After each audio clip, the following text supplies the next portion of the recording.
Hey everybody, welcome back to WineupTV. I'm your host. I'm here with Scott from Newsome, Harlow. That's the name. Yeah, and we'll talk about the name and we'll talk about you when we come back.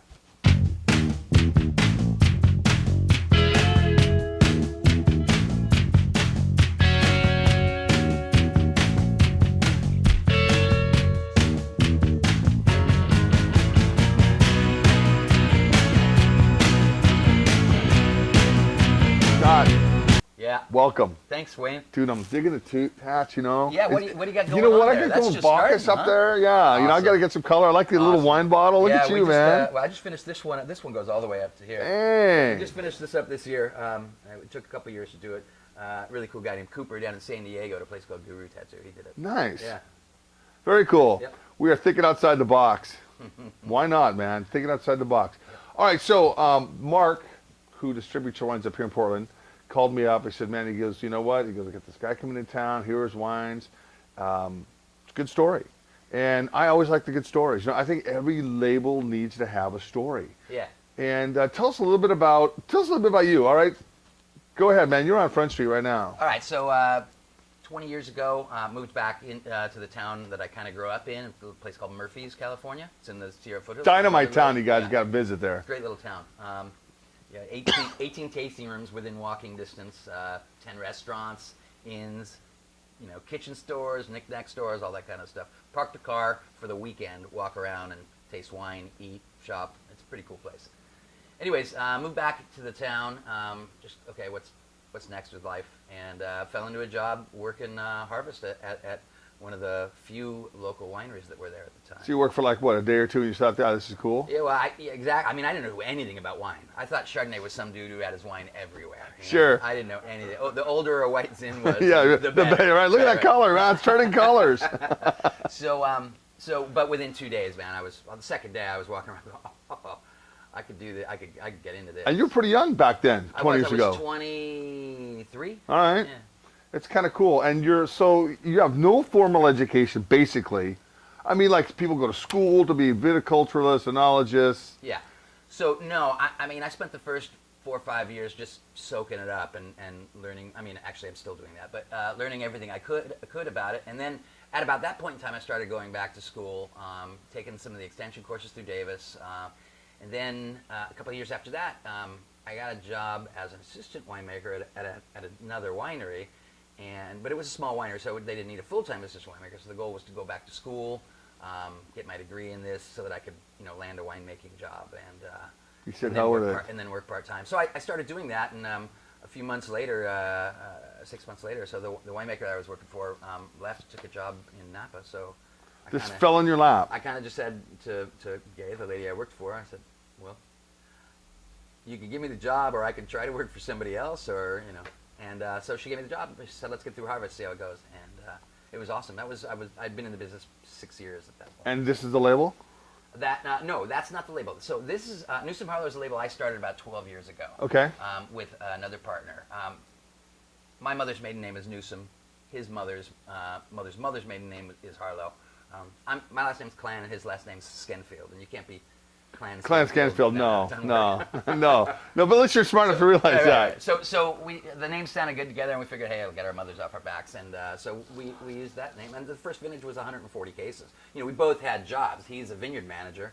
Sure. I was a winemaker at a winery, so we just wanted to do something that was fun and that we could say was ours. And you started building a brand smartly. Yeah. You started off small. Right. And then after all your parents and your relatives, your second, third, and fourth cousins bought your wine, right. then you had to get out there and create a market. That's pretty much exactly how it happened. Sure. Yeah. And that's how it should happen. Yeah. I always tell people, if you're gonna start a wine label, you got to have a decent label, and you have to have a decent price on the wine. So, all right. So you're a Zin guy. Yeah, we make. I love Calaveras County.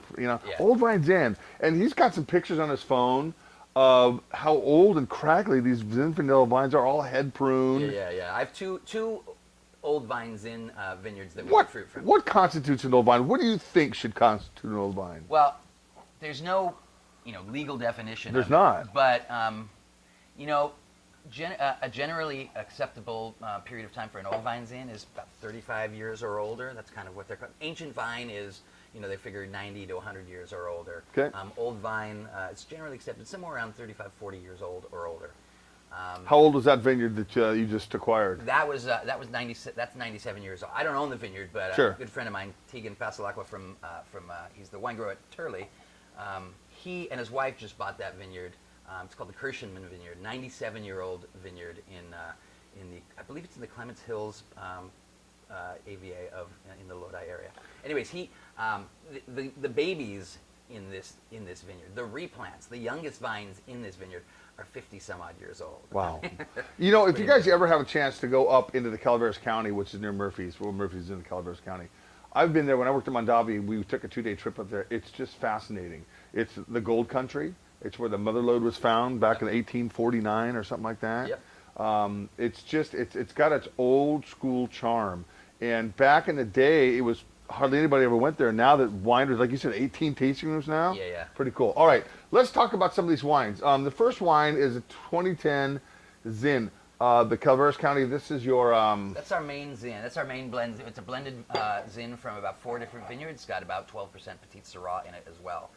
So we make this Zin, and then we make 5 other single vineyard Zins, a couple of which are the old vine Zins that we were talking about. What was your biggest challenge in 2010? 2010 wasn't a great vintage, but it was a pretty decent vintage. But we didn't really get enough heat in 2010. We got much less heat even in 2011. Sure. But 2010 was a year we struggled during the growing season for heat, and things had to hang on the vine quite late into the season. At least you can get away with hanging things later down there in Northern California versus up here. Yeah. I mean, the later in the season, you're talking rain. Yeah. Down there, but then you're up so high, you're not talking a lot of heat either. Right, exactly. That's our biggest battle when we get late into the growing season. We're in the mid to late October, and our days just aren't long enough for the. I mean, our nights get so cold, the days aren't long enough. The sun's not up, enough to bring the temperature up into the 90s. Sure. Where we'd like it to be for Zins and Syrahs and Petits. Overall, 2012 down there, how was it? Like, dude, it's gonna be a great vintage. It was a great vintage here. Yeah, so I think it was just like the old days, This is how it was when I first got into this business, where every vintage was just, it seemed like the first 5 vintages. Ripe, okay. Yeah, it was outrageous. And so 2012 was a lot like that. I mean, it was a fantastic growing season. I don't think you're going to hear anybody complain about it or say, oh, we had difficult, no, it was hot during the days, cold at night, dry throughout almost all of California. So here up in Oregon, right? Pinot Noir. Right. Generally, at the you're picking out some moldy grapes, some underripe bunches. This year, they just stood there and watched the grapes go by. Oh, here's a leaf. Yeah. I mean, that was it. It was perfect. It was beautiful fruit. Yeah, we didn't even break the sorters out this year, actually. We left them covered up. Everything Nice. looked really good. Yeah. Good. All right, so a blend, 4 different vineyards. Yep. So I think this is a pretty classic California style Zinfandel. I think it's when people think of California Zin, this is what they imagine. It's got a lot of raspberry and brambly character, but some good classic Sierra Foothill spice pepper. Yeah, a little I got the pepper, got the spice. I like that what's the alcohol in this? About 14.2? Yeah, 14. We try to keep everything below 15%. A couple of them get up there. There's Zinfandels. But the goal is to get them dry and keep them up over, keep them below 15%. Sure, because I don't want to drink a bottle of wine and just fall down. No. And some of those, some are overripe. I mean, there's some people that push that button with 16.5%. Yeah. I've seen 7. I mean, less so now than a few years ago, but I've seen 17s on labels, which means they're higher. They're probably Plus higher. or minus 1.5%, right? Yeah. All right, what's the retail on this bad boy? And what's the case production on this one? This is your workhorse? That's the workhorse. We make about 1,500 cases of that a year. Okay. Price point is right around between $19 and $21. All right. Depending on a where good you're solid at. $20 $20 in. yeah. $20 bottles in. And I think it's smart. Even when people come in to the wine business here in Oregon, you have to have a $20 bottle of wine. You can't start off at $35, $40. Right. People are comfortable spending a $20 bill. Yep. All right. That's what that Zin has always been for us, and it's a Zin that at that price point in really nice places it can be a by the glass Zinfandel, and it's a solid by the glass Zin. Yeah.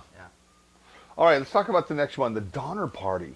Why did you name it the Donner Party? Because that's a pretty famous thing, man. Remember, I don't know if you guys read history, but the Donner Party, Yeah. trying to get over that pass. So we're a little south and west of the Tahoe region where, the Donner tragedy happened. But there's a bit of history between our town, Murphy's, and the Donner Party. Virginia Reed, one of the surviving members of the Reed family, actually the entire Reed family survived the tragedy. I'm a little bit of a buff on the story.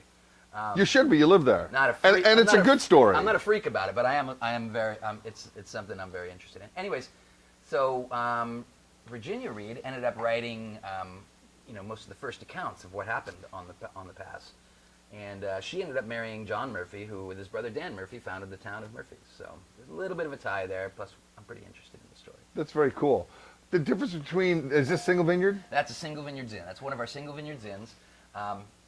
It's from a vineyard that is completely organic. They're just finishing up the organic certification paperwork, but it's been grown organically for the last 4 years. Really special place. Neat place called the Dalton Vineyard. And What a some great difference. wines are coming out of that vineyard. What a difference Yeah, between these two. yeah. Different clone, but this is single vineyard. It's actually this is the Mendocino clone. So it's Sonoma clone in Sierra foothill soils, which I find very interesting, as opposed to the old Deaver clone in Sierra foothill soils or Sonoma clone in Sonoma soils. To me, it's very fascinating, but really expensive fruit. A lot of new French oak in this, which is giving it that silky I got that finish. really Yeah. nice vanilla and just a real good aftertaste. Retail on this? 36. Okay. All right, so you're kicking it up a couple notches. This is a nice wine. Yeah. Just a first bottle of wine for the night. Boom. I'm really happy with these, with all the single vineyard zins that we're producing, but this one right now is standing out for me, Donner Party. And the age on this vineyard, roughly? 15 years old, about 15 years Oh, old. it's a pretty new. Yeah, It's a pretty this young one's vineyard. This one's a fairly young vineyard, yeah. How big's the vineyard?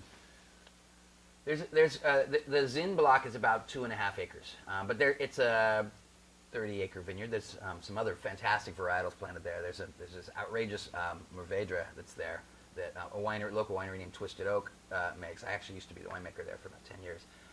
But there's a Mourvedre that they make called River of Skulls. Calaveras means skulls in Spanish. Okay. So they make a fantastic Mourvedre from there. There's Petit Syrah. I'm a big fan of Petite. Yeah, yeah. I am a big fan of There's Petite. killer Petit Syrah there, and a few other things too.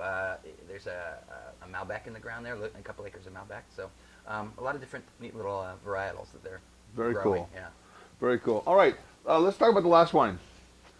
So this is a little wine we like to call the train wreck. Trainwreck. What's got to be a story behind that? Well, there is 52 Syrah and 45 cab. Yeah, yeah. Or 48 Yeah, cab. yeah. I can't read my glasses. 52 and 45. Yeah, And then 3%, yeah. unmentionables. Exactly right. So, the train wreck is it's kind of a fun story. In 2005, I did a vintage down in McLaren Vale in Australia, and that was a blast. But they do a lot of cab Shirazes down there, and so I came back, and I wasn't really intending to make one at all. And then later that year, in the Northern Hemisphere vintage, we did. I brought cab in and a Syrah in, and I didn't really care for them at all. Individually. Individually, yeah. And the goal wasn't to make a cab Syrah blend. We were just making these two wines. But I didn't care for the wines, so I kept calling them my train wrecks. They were in a corner, and then it was about 18 months to 2 years later. It was time to Do something with do them. something with them. We were going to bulk them out. We were going to dump them. Whatever. And this, one of the guys in the winery suggested, "Hey, just you went to South Australia. You put the two together and see what it's like." I said, "No, you're crazy. I've got a great idea now." Yeah, right? Yeah, bing, bing, the light goes on. I'm the most brilliant winemaker in the room. It's just been sitting in a corner for how long? So, anyways, that's my buddy Nick. He gets credit for that. Well, that's cool. So this isn't your first vintage of Trainwreck. No, it isn't. This is our sixth vintage of Trainwreck. So we've been making it for a few years. And it's interesting because too bad you can't put a Trainwreck on the label. Yeah, yeah. But Gallo will get all over you. Yeah. Why? Oh, with their night train. Oh, yeah, dude, yeah, they sued somebody else. Yeah. Yeah. Gallo. Peachy locos. I read the book, The Blood and Wine. Yeah? Yeah, those guys are ruthless. Yeah, yeah. Yeah, I mean, they make some good wine. Yeah, I haven't read that book. I was just thinking when you said that, didn't I? I read that Mondavi book, Harvest of Joy or something like that. I love the story. I love every time I hear it. I love the story of Robert and Peter Mondavi just coming to blows in front of the winery. Sure, he just turned 98 yesterday. Yeah, isn't that amazing? 98. Good for you, Peter Mondavi. Good Here's for to you, you, Peter. man. Good Absolutely. long life, you know. And he still goes to work every day. Yeah, Huh. that's a great. I was reading this. I read those same stories yesterday. I just think it's fantastic. You know. Yeah, you know those old guys who really paved some waves back in the 40s and 50s and 60s. You know. Absolutely.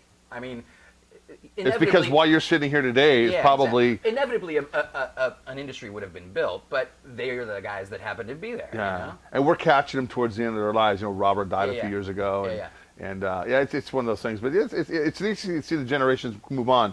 Continuum with Carlo Mondavi, Tim's son. Yeah. So you know what? He was in town, and yeah, it was. You know, it's neat to see that the passion kind of carried down. Now, my dad didn't have a vineyard or a winery, and that's where I feel miserably, right? Because I want to fit right in, but I gotta do my own thing. But all right, so what are we talking retail on this wine? 25. You know, this is a nice drinking wine. It's got good tannins. It's a good long finish. Yeah, so now it's. I mean, we bring these in, and the blend change. The Cab and the Syrah. The blend changes each year. Occasionally, it'll be a Cab Merlot blend or something along those lines. Depends on the vintage, you know. But never like 58-49. 58-49. Yeah, that. I gotta add up to like 101. That's the new math. that's my after the fact math. All right, man. Anything else you want to say about your winery? Are you guys open to the public? We're open to the public. Tasting room right on Main Street, downtown Murphy's, open 7 days a week. Pretty cool, hip little tasting room with a nice courtyard, fireplaces out front. You can sit and enjoy a glass of wine. That's awesome. What other stuff are you serving in your tasting room that you don't have up here? We make a really cool blend called the Deviant. Deviant's a lot of fun. It's Carignan Zinfandel Petit Syrah, and it's kind of modeled after some of the old field blends from before Prohibition. It's not a field blend yet. I'm trying to get somebody to just plant a hodgepodge blend for me. That'd be kind of cool. It would be very cool, but it's not happened yet. So right now, it comes actually from the Dalton Vineyard, which is the same as that Donner Party, and it's Carignan, Zinfandel, Petit Syrah. And it's a lot of fun. Do you do any whites? We do whites, yeah, actually. We make our main white is a Sauvignon Blanc. You know, It's a warm region, so the Sauvignon Blanc tends to be a little more melony character, a little more medium-bodied than. It's not grassy at all. Okay. Grapefruit and melon character, but it seems to be a favorite. We also make a dry Muscat Blanc, which is outrageous. All your grapes come from Calaveras County? We work with about 5 different vineyards in Calaveras, okay, and plus 1 single vineyards in up in Amador, 1 single vineyards in up in El Dorado, and then the single vineyards in Lodi. Awesome. You guys, if you ever, like you said, if you ever want to take a really cool off the beaten path trip, check out Murphy's, a couple of old historic hotels, a couple of good restaurants in town, 18 tasting rooms, and it's about 2.5 hours. Awesome. 18 tasting. I know, right? It's about 2.5 hours outside of San Francisco and about, 90 minutes outside of Sacramento? Yep. Right there. Yep. Dude, you're rocking it. Thanks. I'm going to come down and we'll, when this Winnebago thing gets, we're gonna roll down. I didn't tell you about that yet. Rip some corks. Yeah, Winnebago? dude. Oh, I can imagine Dude, what that is. you have no idea. It's coming. All right, guys. Fear and loathing in the wine business. If fear and loathing in the wine business is right, a little acid or whatever. All right, when we come back, we'll have somebody else sitting right next to me. Take care.